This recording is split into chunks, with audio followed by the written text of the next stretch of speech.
Hey there, campers. My name's Kimmy. And my name's Ryan. We've noticed you stumbled upon our mystical campfire, so that means there's a solid chance you have some questions. Like, why am I here? What's going on? And why are there cryptid and folklore creatures everywhere? And should I be worried about the Mothman dressed as a camp counselor swooping down to steal my s'mores? Well, you've stumbled upon the Alluring Campgrounds. Alluring is a folklore podcast where every episode we dive into the history and lore of different creatures and cryptids you see wandering around these campgrounds. And during each episode, we discuss the sightings, encounters, poems, history, fun, facts, and pop culture focused on our campfire topic that week. We hope through shared experience we can learn and make light about all the unknown corners of the universe. So come take a seat around the campfire, make yourself at home, and listen to Alluring Today anywhere podcasts are heard. Or watch videos on YouTube, or even go to our website, alluring.com. That's ALOREING.com. I'm Felicia. And I'm Ian. And we are the Paranormal Lovers.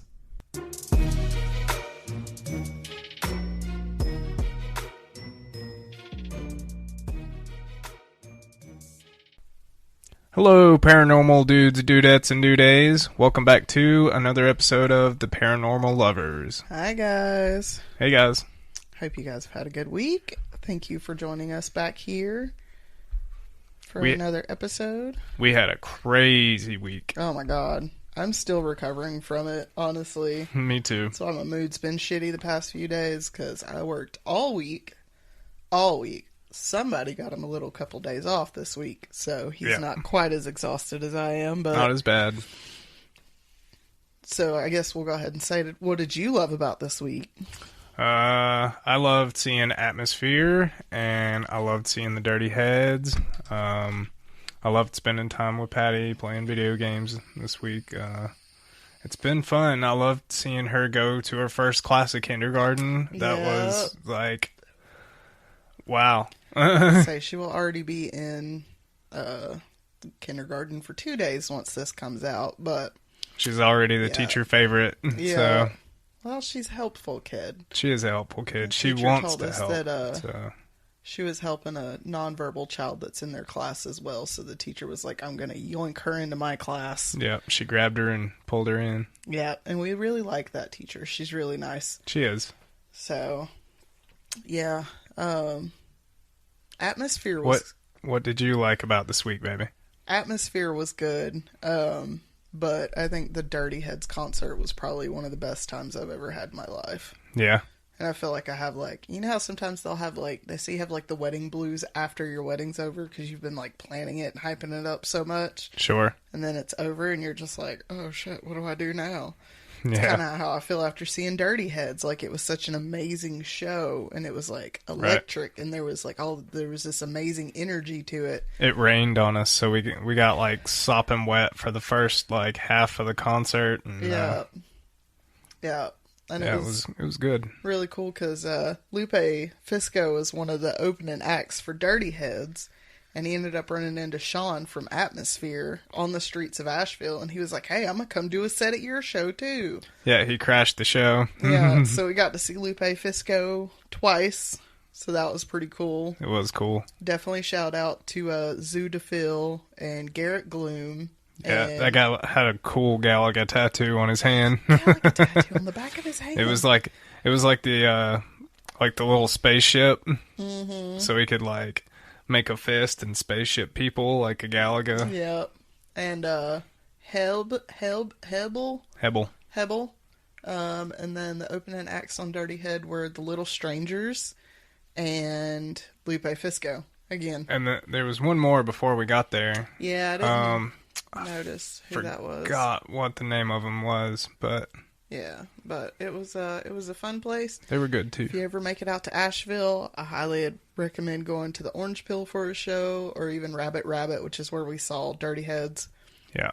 Great venues. The Orange Both Peel, of them are great venues. The Orange Peel has been busting out shows since the 70s. Yeah. Like 50 years that place has been bringing in some of the biggest names in the world. Yeah. And it's really it's real cool. Small and intimate too. It is. And I didn't realize until the Atmosphere concert, it's really cool. They do locals only concerts. Yep. So you have to live in Western North Carolina to be able to go. You can't come over from Tennessee or up from South Carolina like people were doing for Dirty Heads. Yeah. You have to be local to the area to go to these shows at the Orange Peel. So that's how we got first picks on tickets for it. It was pretty dope. It was a lot of fun. Thanks to my friend Chris. Yes, thank you for getting those tickets to Atmosphere. That was pretty awesome. All right. It was good. It's a good show. It was a good show. It's my first hip hop show. Mine too. And I want to say Rabbit Rabbit was probably the first rain show I've ever been to. Yeah. I've been to a couple like that where you just like, it rains the whole time. Right. But they were doing pirate shit. It kind of adds to the whole thing.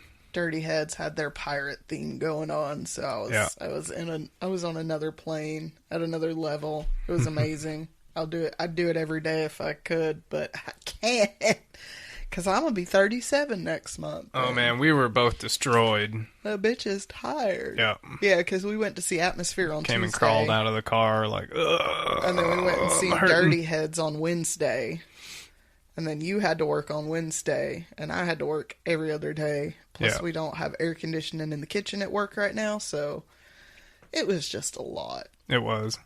We were busy. We're not spring chickens anymore, no matter how much we want to be.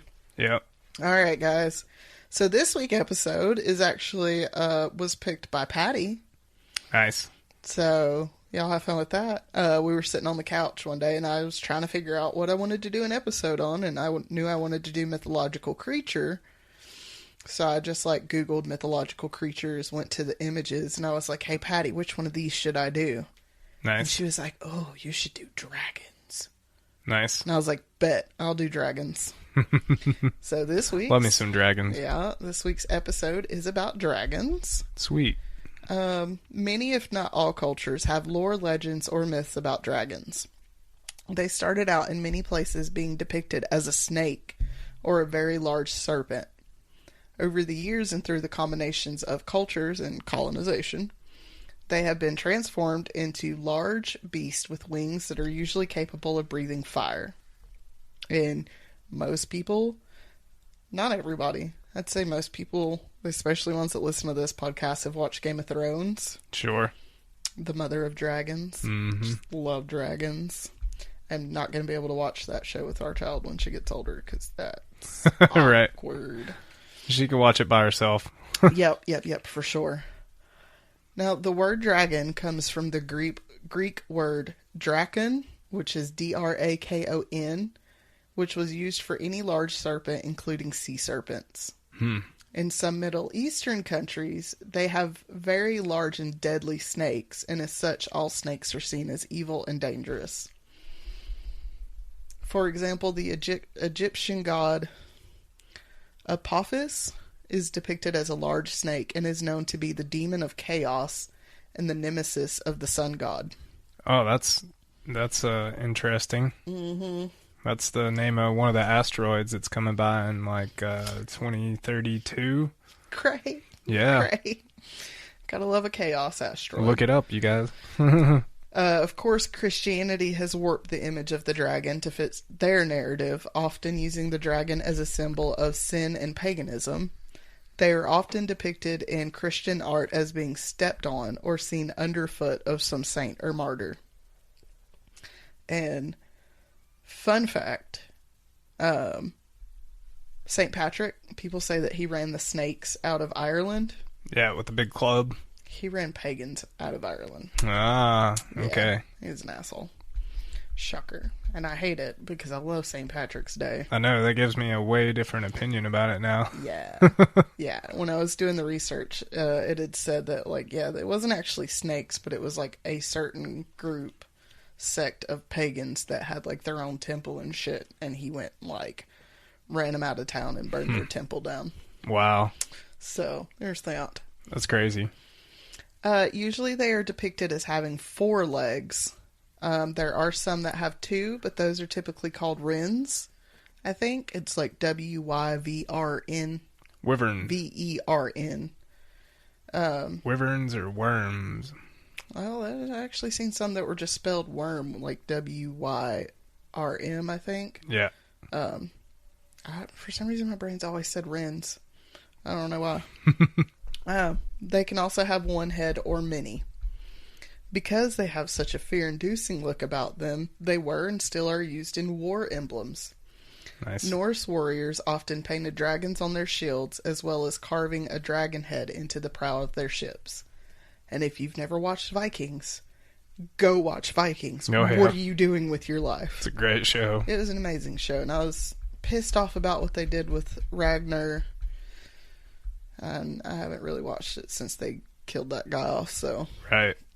The legend of Arthur claims that before the conquest of England, Uther Pendragon instituted dragons as a chief royal insignia of war.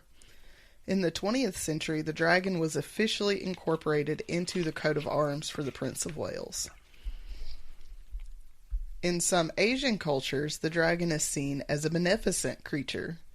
The Chinese dragon represents yang, the principle of heaven, activity, and maleness of the yin-yang. Yes. For many centuries, the dragon represented the imperial family. Until the founding of the Republic in 1911, it was even on the Chinese flag. The dragon made its way to Japan with other Chinese culture, and there it became able to change size to the point of being invisible and would even be able to shift into human form. Very interesting. And I need to do some more research on Japanese and Chinese culture, because I remember, like, it was a drama TV show, so it wasn't, like, factual, but SWAT, I was watching it, and there was an episode where they had to go to Tokyo, and they had a Chinese guy on the team, and the Japanese, like, cops didn't really want to deal with him, because, like, the bad blood in the war and stuff. Right. So, I don't know why I thought they were just, like, their own, like, separate thing, but I guess Chinese kind of came over and colonized them a little bit, too. Right. Early Mesopotamian cultures have a rich oral history that includes stories of how a storm god saved the people by defeating an evil giant serpent. Dragon blood is thought to have special properties. This could be anything from a weapon dipped in dragon's blood causing a wound that would not heal, to the blood giving someone the ability to see the future. Nice. The Mush-Ushu was a dragon of the Mesopotamian religion who is said to be an attendant to the gods. According to legend, the biblical prophet Daniel was taken by a Babylonian priest to the temple of Bel, where he was... Bel? Bel? It might be Bill, but... Bill? Right, it's B-E-L. One Right. L, not two. Where he was shown the great dragon. Daniel challenges him to a match between the Christian god and Mush-Ushu's god. In the end, Daniel was a little bitch and poisoned him. Shocker.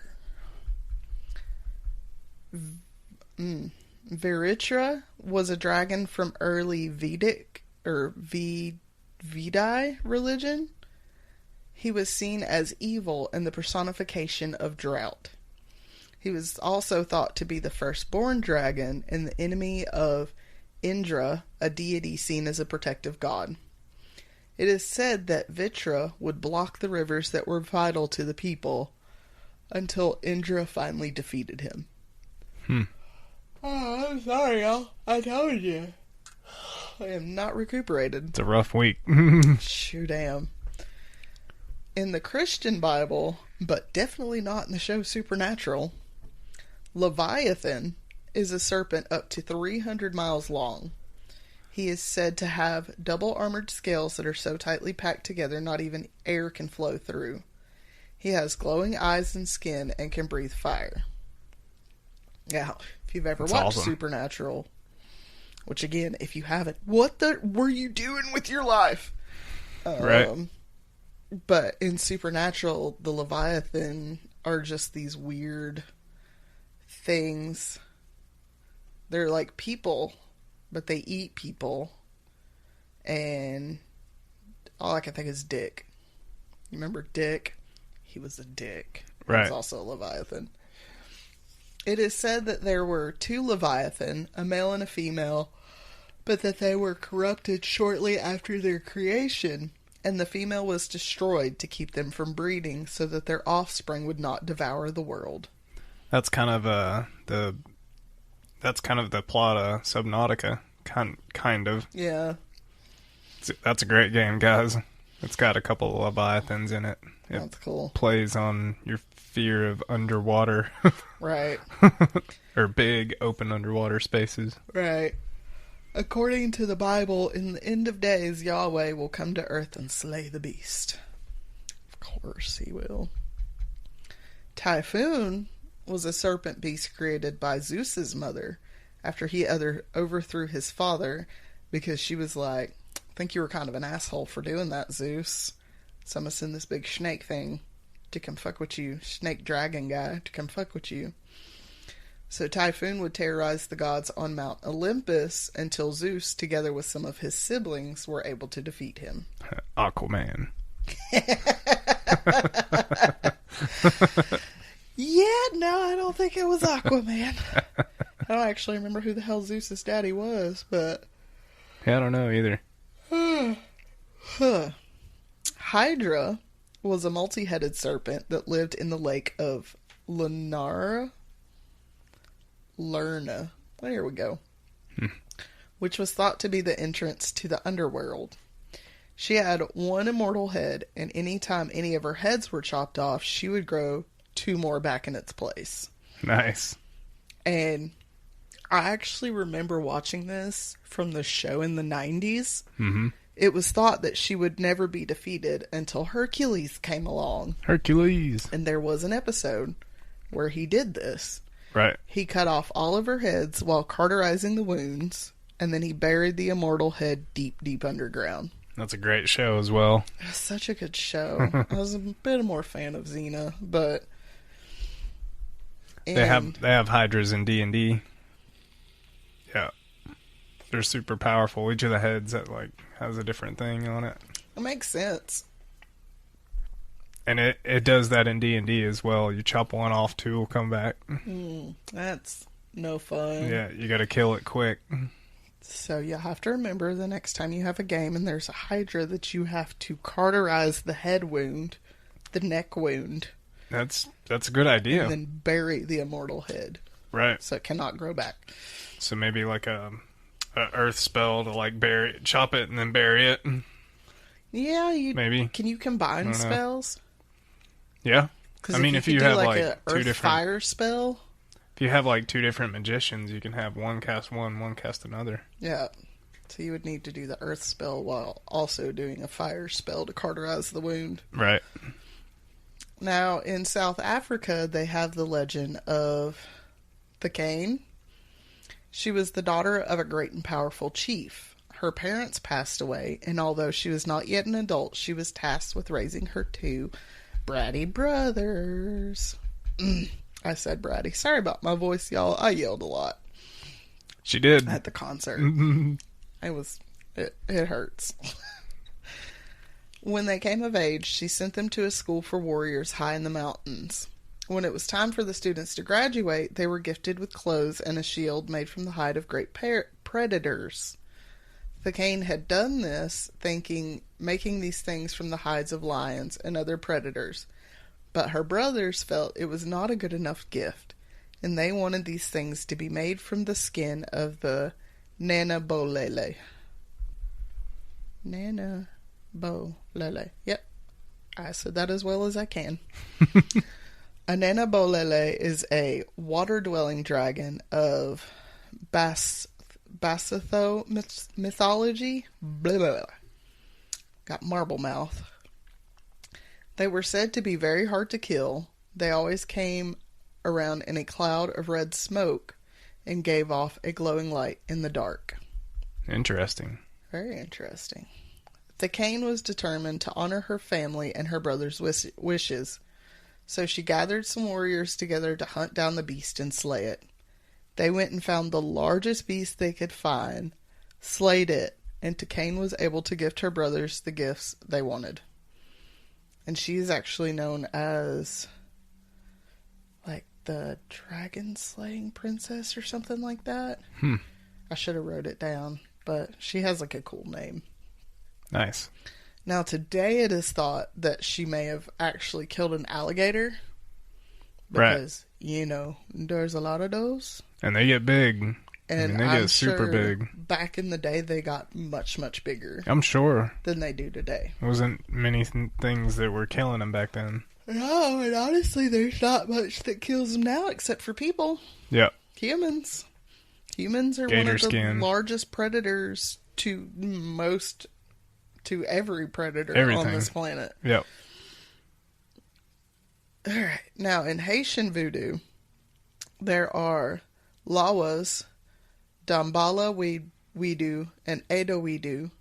Lawas are voodoo spirits much like deities of other religions, but they are not like other deities at all. Don't get it twisted. Right.